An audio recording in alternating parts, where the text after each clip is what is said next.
ప్రభువైన యేసుక్రీస్తు అద్భుతమైన నామమున ప్రేక్షకులందరికీ శుభములు తెలియజేస్తున్నాను. రూపాంతరం కార్యక్రమానికి మీకు అందరికీ మా ప్రేమపూర్వక ఆహ్వానం. వారం వెంబడి వారం దేవుని వాక్యంతో మీ ఎదుటకు రావడానికి దేవుడిచ్చినటువంటి మహాకృపను బట్టి దేవునికి స్తోత్రాలు. అంతేకాకుండా మీలో అనేకులు వారం వెంబడి వారం ఈ కార్యక్రమాన్ని తప్పక వీక్షిస్తూ దేవుని వాక్యాన్ని వింటూ దానికి విధేయత చూపుతూ వ్యక్తిగతంగా వర్ధిల్లుతున్నందుకు కూడా మేము దేవుణ్ణి స్తుతిస్తున్నాం, మిమ్మల్ని అభినందిస్తున్నాం. ఈ వాక్య పరిచర్య ద్వారా వ్యక్తిగతంగా ఒక మనిషి రక్షింపబడాలని, ఆ మనిషి రూపాంతరపరచబడాలని, తన ఆత్మలో దేవుని కొరకు రగల్చబడాలని, యేసుక్రీస్తు ప్రభు యొక్క రాకడ కొరకు సిద్ధపరచబడాలన్నది మా ప్రార్థన, మా ఆశ, మా దర్శనం. యేసు ప్రభు వారి లోకములో ఉన్నప్పుడు అనేకుల జీవితాల్లో అద్భుతాలు చేశారు. యేసుక్రీస్తు ఎదుర్కొన్నప్పుడు ఆయన కలిసినటువంటి ప్రతి మనిషికి దేవుని యొక్క సంగతులను బోధించడం దేవుని యొక్క వాక్యంలో, సువార్తల్లో మనం తప్పక చదువుతాం. అద్భుతమైనటువంటి విషయాలు మనకు అక్కడ కనిపిస్తాయి. ఒక రాత్రి యేసుక్రీస్తు ప్రభు దగ్గరికి ఒక విశిష్టమైనటువంటి వ్యక్తి వచ్చాడు. ఆ వ్యక్తి ఒక ఆశతో యేసు ప్రభు దగ్గరికి వచ్చినట్లు ఆ పాఠ్య భాగంలో మనకు కనిపిస్తుంది. యోహాను సువార్త 3వ అధ్యాయములో నీకోదేము అనేటువంటి మనిషి యేసుక్రీస్తు ప్రభు దగ్గరికి వచ్చాడు. వచ్చినప్పుడు వారిద్దరి మధ్యలో జరిగినటువంటి సంభాషణ అది ఎంతో గంభీరమైనటువంటి గూఢమైనటువంటి సత్యాన్ని బయలుపరిచేటువంటి సత్య సంభాషణగా మనకు కనిపిస్తుంది. ప్రార్థనలో నాతో ఏకీభవించండి. ప్రేమ స్వరూపుడైన మా ప్రియ పరలోకపు తండ్రి, మీ వాక్యమును మేము తెరిచి చూడగా, మీ వాక్యమును వినుటకు మా చెవులను మా హృదయాలను సిద్ధపరచుకునగా, మీ ఆత్మ ద్వారా మాతో మాట్లాడండి. మీ వాక్యము ద్వారా మాకు అవసరమైనటువంటి మేలును మాకు చేసి మీరే సమస్త ఘనత మహిమ ప్రభావములు పొందమని యేసు అద్భుత నామమున అడిగి వేడుకొని ప్రార్థిస్తున్నాం తండ్రి, ఆమేన్. యోహాను సువార్త 3వ అధ్యాయం మొదటి 8 వచనాలు మీరు తర్వాత చదువుకోండి. నేను కేవలం 3వ వచనం మాత్రమే చదువుతున్నాను. అందుకు యేసు అతనితో, ఒకడు క్రొత్తగా జన్మించితేనే కాని అతడు దేవుని రాజ్యమును చూడలేడని నీతో నిశ్చయముగా చెప్పుచున్నాను. నేను ప్రపంచ ప్రఖ్యాతిగాంచిన సువార్తికుడు జార్జ్ విట్ఫీల్డ్ న్యూ బర్త్ అనగా క్రొత్త జన్మ గూర్చి 3000 సార్లు బోధించాడు. అనేక సార్లు ఆ విషయాన్ని గురించి ఆయన బోధిస్తున్నప్పుడు ఒక సందర్భంలో ఒక వ్యక్తి ఆయన దగ్గరకు వచ్చి ఆయన్ని సూటిగా ఒక ప్రశ్న అడిగాడు, మీరు దీని గురించి ఇన్నిసార్లు ఎందుకు బోధిస్తున్నారు అని. అప్పుడు జార్జ్ విట్ఫీల్డ్ తీక్షణంగా ఆయన వంక చూస్తూ ఆయనతో చెప్పాడు, నీవు క్రొత్తగా జన్మించాలి కనుకనే అని. అవును ప్రియ సహోదరి సహోదరులారా, యేసుక్రీస్తు ప్రభు ఒక గంభీరమైనటువంటి సత్యాన్ని ముసలివాడైనటువంటి నీకోదేముకు ఆ రాత్రి బోధించినట్లు నిజమైనటువంటి దైవ సేవకులు ప్రపంచమంతటా ఈ సత్యాన్ని బోధిస్తూనే ఉన్నారు. డిఎల్ మూడీ గొప్ప దైవ సేవకుడు, ఆయన పుస్తకంలో రాసుకున్నటువంటి మాటలు, 1837వ సంవత్సరంలో నేను శారీరకంగా జన్మించాను, అయితే 1856వ సంవత్సరంలో నేను ఆత్మీయంగా జన్మించాను. ఈ శరీరము ఎప్పుడు చచ్చిపోతుందో నాకు తెలియదు, కానీ నా ఆత్మకు చావు లేదు అని ఆయన రాసుకున్నాడు. నిజంగా యేసు ద్వారా క్రొత్త జన్మ అనుభవంలోనికి వచ్చినటువంటి వారికి ఎంత గొప్ప నిరీక్షణ ఉందో ఆలోచించండి. బైబిల్ ప్రకారము మొదటి జన్మ మనుషులను మరణానికి తీసుకుపోతుంది. యేసుక్రీస్తు ద్వారా కలిగే రెండవ జన్మ అనగా క్రొత్తగా జన్మించుట మనిషిని మోక్షానికి, పరలోక రాజ్యానికి తీసుకెళ్తుంది. చాలా మంది అనుకునే విషయం ఏంటంటే, ప్రపంచవ్యాప్తంగా మనుషులు చచ్చిపోయినప్పుడు అనేకుల భావన, వారు పరమపదించారు, పరలోకానికి వెళ్ళారు, హెవెన్లీ అబోర్డ్కి వెళ్ళారు, మోక్షానికి వెళ్ళారు అని అనుకుంటూ ఉంటారు. కానీ అది బైబిల్ ప్రకారం తప్పు. యేసుక్రీస్తు ద్వారా క్రొత్త జన్మ అనుభవంలోనికి వచ్చినటువంటి వారే పరలోక రాజ్యానికి వెళ్తారు, కానీ అందరూ వెళ్ళరు అనేది బైబిల్లో మనం చూసేటువంటి ఒక గొప్ప సత్యం. యేసు ప్రభు ద్వారా కలిగేటువంటి గొప్ప ఆశీర్వాదాల గురించి మనం నేర్చుకునే ముందు మొట్టమొదటి స్టెప్ ఏంటంటే, మనము క్రొత్తగా జన్మించిన వారమై ఉండాలి. మొదటి జన్మ మనిషిని పాపానికి బానిసగా మార్చింది, జీవితం అంతా చెడగొట్టేసింది, ఆ తర్వాత నిత్య నరకములోనికి త్రోసివేస్తోంది. క్రీస్తు ప్రభు ద్వారా క్రొత్త జన్మలోనికి వచ్చినటువంటి వారు ప్రభు బిడ్డలుగా జన్మిస్తున్నారు, పరిశుద్ధులుగా మార్చబడుతున్నారు, ఆ తరువాత పరలోకానికి వారసులై ప్రభుతో నిత్యం ఉండేందుకు గొప్ప ఆధిక్యతను పొందుకుంటారు. నీకోదేముకున్నటువంటి అర్హతలు, ఆధిక్యతలు చాలా గొప్పవి. నీకోదేము రూలర్ గా అంటే యూదులకు అధికారిగా మనకు కనిపిస్తాడు. నీకోదేము రిలీజియస్ మ్యాన్ గా అంటే ఒక మత నిష్ట కలిగినటువంటి కఠినమైన ఆచారాలు పాటించిన పరిసయ్యునిగా, ఇశ్రాయేలు బోధకునిగా మనకు కనిపిస్తాడు. నీకోదేము ఒక రెప్యుటేషన్ కలిగినటువంటి మనిషిగా అంటే చాలా మంచివానిగా, గొప్పవానిగా, గనునిగా కూడా మనకు కనిపిస్తాడు. దాంతో పాటు నీకోదేము రిచ్ మ్యాన్ గా కనిపిస్తాడు, అంటే ఆయన దగ్గర ఎంతో ఐశ్వర్యం ఉన్నట్టు కూడా బైబిల్ ప్రకారం మనం తెలుసుకోగలం. నీకోదేములో రెస్పెక్టబిలిటీ కూడా ఉంది, అంటే నీకోదేము ఒక గొప్ప వంశానికి చెందినటువంటి వాడు. నీకోదేము అనగా ప్రజలను పాలించువాడు లేక ప్రజలపై జయాన్ని కలిగినటువంటి వాడు అనే అర్థాన్ని కూడా మనం చూస్తాం. ఈ లక్షణాలన్నింటిని బట్టి చూస్తే నీకోదేము మామూలు మనిషి కాదు. నీకోదేము మగవాడు, నీకోదేము మంచివాడు, నీకోదేము మహనీయుడు, నీకోదేము మేధా రావి నికోదేము ఎన్నో విషయాలు కలిగినటువంటి వ్యక్తి. అలాంటి మనిషి యేసుక్రీస్తు ప్రభు దగ్గరికి వచ్చినప్పుడు ఆ మనిషితో యేసు ప్రభు చెప్పింది ఏంటంటే, ఒకడు క్రొత్తగా జన్మించితేనే తప్ప వాడు దేవుని రాజ్యమును చూడలేడని నీతో నిశ్చయంగా చెప్పుచున్నాను అని. చాలా సార్లు ప్రియ సహోదరి సహోదరులారా, మనుషులు ఈ విషయాలను బట్టే మోసపోతూ ఉంటారు. ఈ విషయాలు మాకున్నాయి కనుక మేము మోక్షానికి వెళ్ళిపోతాం, పరలోక రాజ్యం మాదే అని వారు మభ్యపడిపోతూ ఉంటారు. అది చాలా మోసకరమైనటువంటి విషయం. మనము ఈ లోకములో ఎలాంటి వారమైనప్పటికీ కూడా ఒకటి మనం గుర్తుపెట్టుకోవాలి, ఈ లోకములో మనకున్న స్థానము కానీ, మనకున్న స్థితి కానీ, మనకున్నటువంటి సామర్థ్యము కానీ, మనకున్నటువంటి సంపాదన కానీ పరలోకములో మన కొరకు స్థలాన్ని సంపాదించలేదు అనేది మనలో ప్రతి ఒక్కరు కూడా ఈ సమయంలో తెలుసుకోవాలి. యేసుక్రీస్తు ద్వారా మనం పొందే ఆ క్రొత్త జన్మనే మనకు పరలోక రాజ్యాన్ని అనుగ్రహించగలదు. ఒకసారి ఒక ప్రొఫెసర్ ఒక బోట్లో ప్రయాణం చేస్తున్నాడు. ఆ బోటు వానితో మాట్లాడుతూ, నీకు ఆస్ట్రానమీ గురించి తెలుసా అన్నప్పుడు బోటు వాడు అన్నాడు, నాకేమీ తెలియదు సార్ అన్నాడు. అయితే నీ పావు జీవితం వృధా అయిపోయింది అన్నాడు. నీకు బాటనీ గురించి తెలుసా అని రెండో ప్రశ్న వేసినప్పుడు ఆ మనిషి నాకు తెలియదు సారు అన్నాడు. అన్నప్పుడు నీకు ఇంకో పావు జీవితం వృధా అయిపోయిందిరా అన్నాడు. ఆ తరువాత అకస్మాత్తుగా ఆ పడవ ఉల్టా తిరిగిపోయి వారిద్దరు నీటిలో పడిపోయారు. నీటిలో పడిపోయినప్పుడు ప్రొఫెసర్ అల్లాడిపోతూ కేకలేస్తూ ఉన్నాడు. అప్పుడు ఈ బోటు వాడు ఆయనతో అడిగాడు, సారో నీకు ఈత కొట్టడం తెలుసా అని. అప్పుడు ఆయన అన్నాడు, నో నాకు తెలియదు అన్నప్పుడు, అయ్యో సారో నీ జీవితం అంతా పోయింది అని ఆ బోటు వాడు అన్నాడు. అవును ప్రియ సహోదరి సహోదరులారా, మనుషులు ఎన్నింటిని కలిగి ఉంటే ఏం లాభం, అసలైనటువంటి లేకపోతే జీవితం అంతా కూడా వృధాగే అయిపోతుంది. లోక సంబంధమైనటువంటి విషయాల్లో ఎంత ఆరితేరినా, లోక సంబంధమైనటువంటి ఆధిక్యతలు ఎన్ని కలిగి ఉన్నా, లోకములో అందలమెక్కి కూర్చున్న నిజమైనటువంటి ఆ రక్షణ అనుభవం లేకుండా, క్రొత్త జన్మలోనికి మనం ప్రవేశించకుండా, దేవుని బిడ్డలంగా మనం మారకుండా, పరలోక రాజ్య వారసులం కాకుండా ఉంటే అంతా కూడా శూన్యమే, అంతా కూడా శుద్ధ దండగే. నికోదేము యేసుక్రీస్తు ప్రభు యొక్క అద్భుతాల చేత ఆకర్షించబడి ఆయన దగ్గరికి వచ్చి ఆయన్ని అభినందించినప్పుడు యేసుక్రీస్తు ప్రభు ఒక స్టార్ట్లింగ్ స్టేట్మెంట్ చేశాడు. నీవు క్రొత్తగా జన్మించితేనే తప్ప దేవుని రాజ్యాన్ని చూడలేవు అనే విషయాన్ని ప్రభు చెప్పాడు. నా ప్రియ సహోదరి సహోదరులారా, యేసుక్రీస్తు ప్రభు వారు చెప్పినటువంటి విషయము అది అద్భుతాలకు అద్భుతమైనటువంటి విషయం. ఈనాడు చాలా సార్లు గమనించినప్పుడు నా హృదయం ఎంతగానో దుఃఖానికి గురవుతోంది. ఎంతో మంది కనికట్టు ప్రదర్శనలు చేయడము, లేకపోతే శక్తి ప్రదర్శనలు చేయడము, లేకపోతే చిన్న చిన్న అద్భుతాలు చూపించి ప్రజలను మభ్యపెట్టడము, లేకపోతే బోగస్ ఫేక్ మిరకల్స్ ద్వారా ప్రజలను దేవుని యొక్క మార్గంలో నుండి తప్పుదారి పట్టించేటువంటి వారు మన మధ్యలో కోకొల్లలు పెరిగిపోతూనే ఉన్నారు. అయినా ప్రజలు ఇంకా వాక్యపరమైనటువంటి సత్యాన్ని గ్రహించకుండా, ఆత్మానుసారమైనటువంటి ఆశీర్వాదం యొక్క అద్భుతము ఎంత గొప్పదో గ్రహింపు లేకుండా నశించిపోవడం చూసినప్పుడు కన్నీరు కార్వకుండా ఉండలేను. ఈ రాత్రి ఒకవేళ అలాంటి పరిస్థితుల్లో మీరుంటే, అలాంటి వారి వెనకాల పడి మీరు పరిగెడుతుంటే బహుపరా జాగ్రత్త, అది దేవుని మార్గంలోనికి మిమ్మల్ని నడిపించదు. అసలు సిసలైనటువంటి అద్భుతము, గ్రాండెస్ట్ అండ్ గ్రేటెస్ట్ మిరకల్ ఏంటంటే సోల్ సాల్వేషన్, ఆత్మ రక్షింపబడ్డం. ఆ తరువాతే స్వస్థతలు, ఆ తరువాతే అద్భుతాలు, ఆ తరువాతే ప్రవచనాలు. వాటి స్థానం వాటికి ఉంది, కానీ ప్రథమ స్థానం యేసుక్రీస్తు ప్రభు ఇచ్చింది ఆత్మ రక్షణకు. యూదులకు ఉన్నటువంటి ఒక అపోహను నికోదేముతో యేసు ప్రభు మాట్లాడినప్పుడు పటాపంచలు చేసే ప్రయత్నం చేశాడు. యూదులు సహజంగా ఏమనుకుంటారంటే, మేము యూదా జాతిలో జన్మించాం కనుక మా జన్మ మమ్మల్ని పరలోక వారసులుగా మార్చేసింది, మేము అబ్రహాము సంతానం కనుక మేము తప్పకుండా పరలోకానికి నివాసులంగా మారుతాం అని వారు అనుకుంటూ ఉంటారు.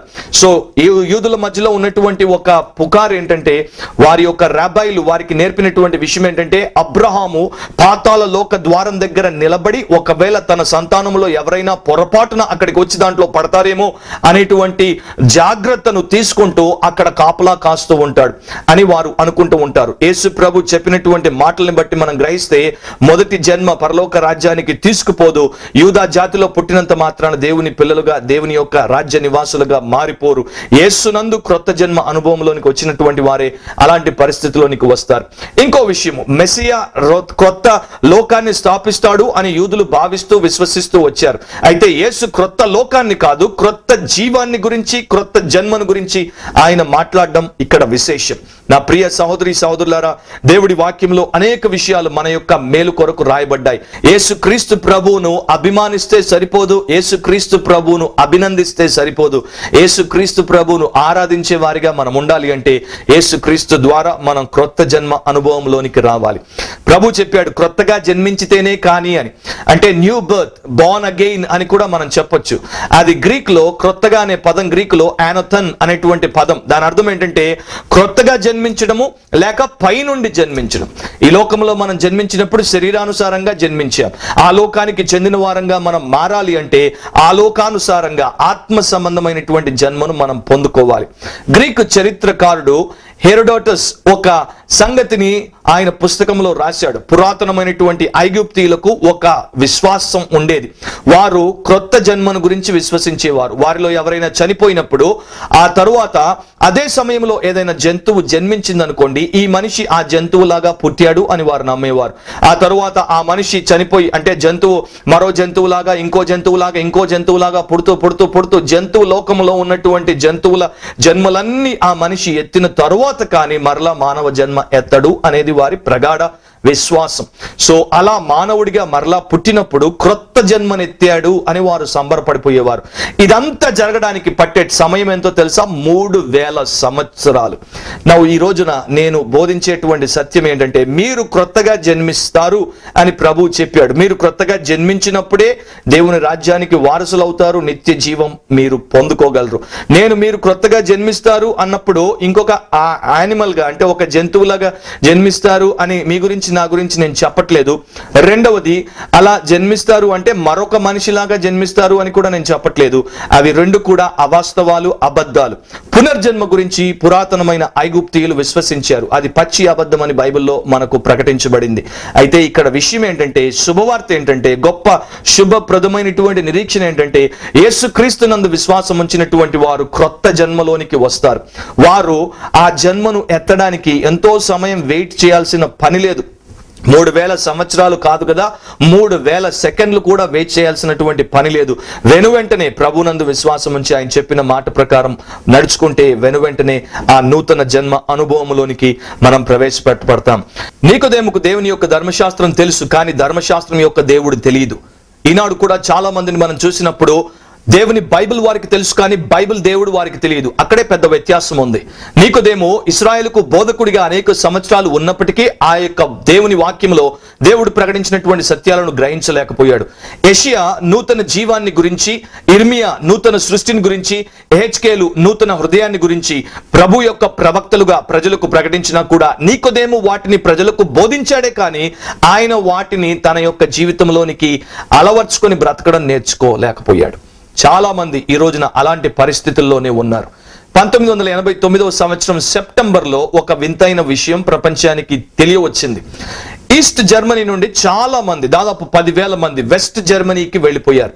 వారు అనేకులు, కొంతమంది బస్సు ద్వారా, కొంతమంది రైలు ద్వారా, చాలా మంది వారి స్వంత కార్లలో ఆ దేశానికి వెళ్ళారు. అయితే వారు ఆస్ట్రియా గుండా ఆ దేశానికి వెళ్లాల్సి వచ్చింది. యూరోప్ లో ప్రతి దేశంలో ఉన్నటువంటి కార్లకు ఆ దేశం యొక్క అక్షరం ముందు ప్లేట్ మీద ఉంటుంది. ఆస్ట్రియా అంటే ఏ, ఫ్రాన్స్ అంటే ఎఫ్, ఇటలీ అంటే ఐ. ఈస్ట్ జర్మనీకి డిడిఆర్ అని, వెస్ట్ జర్మనీకి డి అని ప్లేట్ మీద ఉంటుంది. సో ఆస్ట్రియా ద్వారా వారు వెస్ట్ జర్మనీలోనికి ప్రవేశించక మునుపు అక్కడ ఆగి తమ ప్లేట్ మీద ఉన్నటువంటి డిడిఆర్ లో అటు డిని ఇటు ఆర్ ను తుడిపేసి డి అని పెట్టుకొని వెస్ట్ జర్మనీలోనికి ప్రవేశించారు. ఇక మేము ఇక్కడ పౌరులంగా హాయిగా బతకొచ్చు అని వారు అనుకున్నారు. ఎంత మూర్ఖత్వం ప్రియులరా! ఆలోచించండి. ఈనాడు మానవులు చేసేటువంటి పెద్ద పొరపాటు కూడా అదే. వారు పేరు మార్చుకోవచ్చు, కానీ వారి ప్రవృత్తిని వారు మార్చుకోలేరు. పైకి పరిశుద్ధులు అని పిలిపించుకోవచ్చు, కానీ వారు అంతరంగంలో వారి జీవితంలో ఉన్నటువంటి పాపాన్ని వాడు విడిచిపెట్టలేరు. కనుకనే యేసుక్రీస్తు ప్రభు వారు చెప్పారు, క్రొత్తగా జన్మించితేనే తప్ప అది సాధ్యం కాదు అని. ఈ మాటలు, ఒకడు క్రొత్తగా జన్మించితేనే తప్ప దేవుని రాజ్యమును చూడలేడు అనే మాటలు నికోదేము విన్నప్పుడు ఆశ్చర్యపోయాడు. యేసు ప్రభువును ఎదురు ప్రశ్న వేశాడు. ఈ సంగతులు ఎలాగూ సాధ్యము అని ఆయన అడిగాడు. అప్పుడు యేసు ప్రభు అది ఎలా సాధ్యమో ఆయనకు చెప్పినట్లు కూడా మనం యోహాను సువార్త 3వ అధ్యాయంలోనే చూడగలం. అయితే మనకు అర్థం కాని విషయాలు చాలా ఉన్నాయి. అయినా కూడా మనకు అర్థం కాకపోయినప్పటికీ కూడా అనుభవించే విషయాలు వాటిలో ఎన్నో ఉన్నాయి.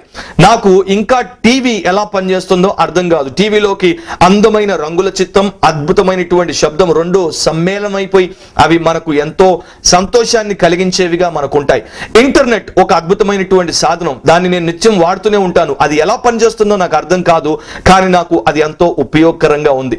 సెల్ ఫోన్ ఎప్పుడు పడితే అప్పుడు మనం వాడుతుంటాం, అది ఎలా పనిచేస్తుందో మనకు తెలియదు, కానీ దాన్ని మనం వినియోగించుకుంటూనే ఉంటాం. ఒక నల్ల విత్తనాన్ని భూమిలో విత్తినప్పుడు అది అందమైన ఎర్రని గులాబీగా ఎలా మారుతుందో మనకు అర్థం కాదు, కానీ దాన్ని మనం ఆస్వాదిస్తూ ఉంటాం.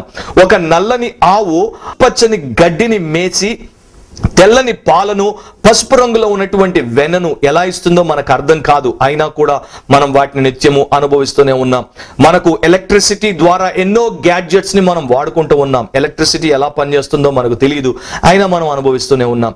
సో క్రొత్తగా జన్మించుట, ఆత్మానుసారంగా జన్మించుట అనేది మనకు అర్థం కాకపోయినా దాన్ని మనం అనుభవించుటకు పిలువబడ్డాం. అందుకని యేసుప్రభు యోహాను 3:8 ఒక మాట చెప్పాడు, గాలి తనకి ఇష్టమైన చోటున విసరును, నీవు దాని శబ్దం విందువే కానీ అది ఎక్కడి నుండి వచ్చునో ఎక్కడికి పోవునో నీకు తెలియదు. ఆత్మ మూలముగా జన్మించిన ప్రతి వాడును అలాగే ఉన్నాడనెను. కొత్త జన్మ అంటే చాలా మంది అనుకున్నట్టు ఏదో పైన కొంత రిపేర్ చేసుకోవడం, రిఫార్మ్ చేసుకోవడం, లేకపోతే కొన్ని ఆల్టరేషన్స్ చేసుకోవడం, కొన్ని మార్పులు చేర్పులు చేసుకొని అలా బ్రతికేస్తే సరిపోతుంది, దేవుడు సంతోషిస్తాడు అనుకోవడం అదొక పెద్ద పాపం, పెద్ద మోసం. దేవుడు ఆ మాట గురించి ఇక్కడ మనకు చెప్పట్లేదు. మనము పునరుత్థాన పరచబడాలి. మనము మన యొక్క ఆత్మలో, చచ్చినటువంటి ఆత్మలో దేవుని యొక్క జీవం ద్వారా పునరుజ్జీవింప చేయబడాలి. పరలోకము నుండి వచ్చినటువంటి శక్తి మనల్ని తిరిగి లేవనెత్తి ఆ ప్రభుతో మనల్ని ఒక సంబంధంలోనికి తీసుకొని రావాలి. సో మనము ఆత్మీయంగా జన్మించి ఆత్మస్వరూపుడైనటువంటి దేవుడితో ఆ సంబంధాన్ని ఏర్పరచుకోవడానికి యేసు ప్రభు మనల్ని పిలుస్తున్నాడు. కొత్త జన్మ అంటే నూతన సృష్టిగా చేయబడ్డం, నూతనమైనటువంటి ఆశలు, నూతనమైనటువంటి ఆశయాలు, నూతనమైనటువంటి రుచులు, నూతనమైనటువంటి అభిరుచులు, నూతనమైనటువంటి నిరీక్షణ, నూతనమైనటువంటి విశ్వాసం, నూతనమైనటువంటి ఆ గొప్ప సంబంధాన్ని కూడినటువంటి సంగతులతో మనం జీవించడానికి యేసుక్రీస్తు ప్రభు చేత పిలువబడుతున్నాం. అందుకనే ప్రభు కొత్తగా జన్మించడం గురించి బోధించాడు. ఈ సమయమందు నా ప్రియ సహోదరి సహోదరులారా, ఒక్కసారి మీరు వ్యక్తిగత జీవితాన్ని గురించి ఆలోచించండి. మనుషులకు సహజంగా మార్పు అంటే ఇష్టం ఉండదు. అంటే పైన కొన్ని మార్పులు చేసుకోవచ్చు, కానీ ఆంతరంగికంగా మరి ప్రగాఢమైనటువంటి మార్పులను చేసుకోవడానికి చాలా మంది ఇష్టపడరు. 5 విషయాల్లో మార్పులకు మనుషులు ఇష్టపడరని నేను ఎప్పుడు చెప్తూ ఉంటాను. ఫస్ట్, డైట్, ఆహారాన్ని మార్చుకోమని డాక్టర్ చెప్తే చాలా మందికి అది ఇష్టం ఉండదు. రెండవది, డ్రెస్, వస్త్రాల్ని మార్చుకోమని చెప్పినప్పుడు చాలా మంది ఇష్టపడరు. వస్త్రధారణను మార్చుకోమని చెప్పినప్పుడు చాలా మంది ఇష్టపడరు. మూడవది, డిజైర్స్ అంటే కోరికలను మార్చుకోమన్నప్పుడు చాలా మంది ఇష్టపడరు. నాలుగవది, డైలెక్ట్ అంటే మీ యొక్క సంభాషణను, మాటలను మార్చుకోమన్నప్పుడు కూడా చాలా మంది ఇష్టపడరు. మరొకటి, మీ డివోషన్ ని అంటే మీరు జీవితంలో దేన్నైతే ఆరాధిస్తున్నారో, దేనికైతే జీవిస్తున్నారో దాన్ని మార్చుకోమన్నప్పుడు కూడా చాలా మంది ఇష్టపడరు. మనిషికి తన గూర్చినటువంటి సత్యం చెప్తే వాడు దాన్ని ఇష్టపడ్డు, దాన్ని మింగుడు పడకుండా, దాన్ని జీర్ణించుకోకుండా వాడు ప్రయత్నం చేస్తూ ఉంటాడు. ఒకటి మనం గుర్తుపెట్టుకోవాలి, నీవు అద్దం ముందుకు వచ్చి నిలబడినప్పుడు ఆ అద్దము నిన్ను నీకు చూపిస్తుంది. అదే ప్రకారం మనం బైబిల్ ముందుకు వచ్చి నిలబడినప్పుడు ఈ బైబిల్ మన బ్రతుకును మనకు చూపిస్తుంది. మనం దాన్ని సవరించుకోవడానికి యేసు మీద ఆశ్రయించడం, యేసు మీద ఆధారపడడం చాలా ముఖ్యం. ఒకసారి ఒక స్ట్రీట్ లో చాలా మంది ప్రజల మధ్యలో ఒక సోషలిస్ట్ చాలా ఆసక్తితో బోధ చేస్తున్నాడు. సోషలిజం చేసేటువంటి గొప్ప పనుల గురించి ఆయన చెప్తున్నాడు. సోషలిజం ఒక మనిషికి కొత్త కోట్ తొడగగలదు అని చెప్పాడు. ఆ సమయంలో అదే గుంపులో అప్పుడే రక్షింపబడి కొత్తగా విశ్వాసంలో పెరుగుతున్నటువంటి ఒక యవనస్తుడు ఉన్నాడు. ఆయన కూడా వెంటనే ఆ మాట విన్నప్పుడు ఇంకొక మాట చెప్పాడు. ఆయన ఏమన్నాడంటే, యేసుక్రీస్తు ప్రభువు ఆ కోటులో కొత్త మనిషిని పెట్టగలడు అని చెప్పాడు. అవును ప్రియ సహోదరి సహోదరులారా, ఒక కొత్త కోట్లో పాత మనిషిగా మనం ఉండడం కన్నా పాత కోట్లో కొత్త మనిషిగా ఉండడం చాలా ముఖ్యం. అలాంటిది చేయడానికి యేసుక్రీస్తు ప్రభువారు ఈ లోకంలోనికి వచ్చారు. ఆ పని చేయడానికి ఆయన మనల్ని కూడా పిలుస్తున్నారు. ఒకవేళ నీకోదేము పరలోకానికి వెళ్ళి అక్కడ ప్రవేశం కొరకు ప్రయత్నం చేసినప్పుడు ఆయన అన్నాడు అనుకోండి, నేను యూదుల అధికారిని, నాకు ప్రవేశం ఇవ్వండి అంటే వెంటనే జవాబు వస్తుంది, లేదు, ఒకడు కొత్తగా జన్మించితేనే తప్ప పరలోక రాజ్యంలోనికి ప్రవేశింపలేడు. నేను మతనిష్ట కలిగినటువంటి పరిసయుడను, ఒకడు కొత్తగా జన్మించితేనే తప్ప పరలోక రాజ్యంలోనికి ప్రవేశింపడు. నేను ఐశ్వర్యవంతుడను, నేను మేధావిని, నేను మంచివాడను, నేను గొప్ప వంశంలో పుట్టిన వాడను, నేను అనేకులకు సేవ చేసిన వాడను అని నీకోదేము ఎన్ని రకాలుగా చెప్పుకున్నా కూడా అక్కడి నుండి వచ్చే జవాబు మాత్రం ఒక్కటే ప్రియులారా, అదేంటంటే ఒకడు క్రొత్తగా జన్మించితేనే తప్ప పరలోక రాజ్యంలోనికి ప్రవేశింపలేడు.